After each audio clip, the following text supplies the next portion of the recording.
hey Max, hey Felix. I can't speak enough French to explain it, but I'll try it in English.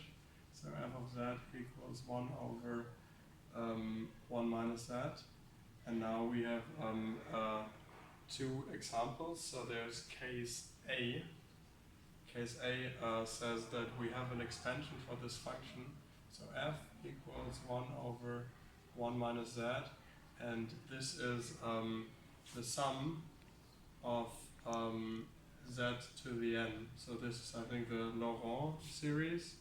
And this is, if you write it out, just 1 plus z plus z squared and so on.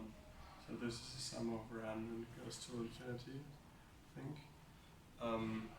And this is only valid if you have a number smaller, like a complex number on the complex plane. That is, the distance to the origin here is smaller than 1. So this is valid for z smaller than 1. And I think your question was why this is like necessary to have this simplification.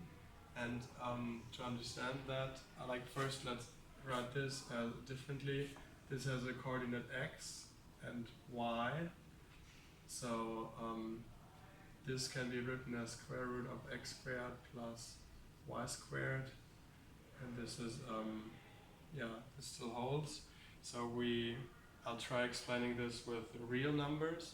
If you have a sum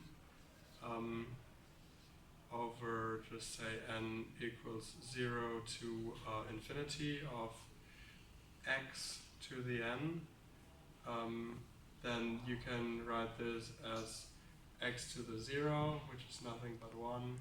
You can write it as x, sorry, it's a sum, so plus x squared, and so on.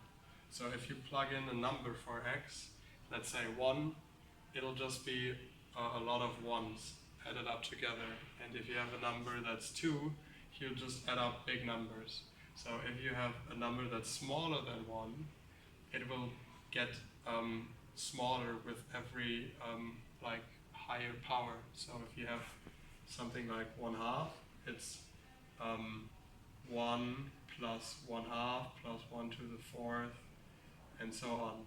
So this looks like it could converge. And in order to use the simplification, what's your thing? Yeah, maybe. Perfect. So in order to use the simplification, we need it to converge, otherwise we can't do it. And if we have this series, we can also rewrite it, or we found out, it doesn't matter how we found out, I'll just want to keep it as short as possible, that this converges to 1 over 1 minus x for x smaller than 1. Because if it is 1, you're just adding a lot of 1s and it's diverging. If it's if it's bigger than 1, it's things that are getting even bigger with every higher power, and only if it's smaller than 1, they get smaller with every higher power. So that's the first answer to the first question, I believe. I'll try answering the second one. I'm not sure if I understood everything you asked about. So the second question is case B. So we already established that f equals 1 over 1 minus z can be rewritten as the sum of n equals to 0 till infinity of z to the n, and this is, if you write it out, 1 plus z squared, and so on.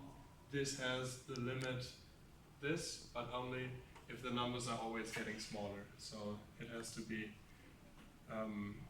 like this for this to be equal. And then now let's have a look at negative powers of z. So yeah, I don't know why you write negative powers, but I think what they mean is if you have a negative z, you can rewrite it as minus 1 over z times 1 minus 1 over z. So this here is just z minus 1. And then we just flip the sign here and put in a minus up there.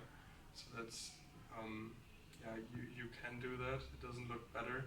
But now we can try to take this factor out. So it's minus 1 over z times, now we only have this part here, so it's 1 over 1 minus z. And now they found a z star, and I don't know by the notes why they looked for it, but it is defined as 1/2. Could be a pole or something. So 1 minus 1. Yeah, I don't really understand why there would be a z star. So maybe if that is a problem, I don't think it'll be relevant to the exam. You can, yeah, ask the lecturer. I hope this helped, and yeah, see you Friday.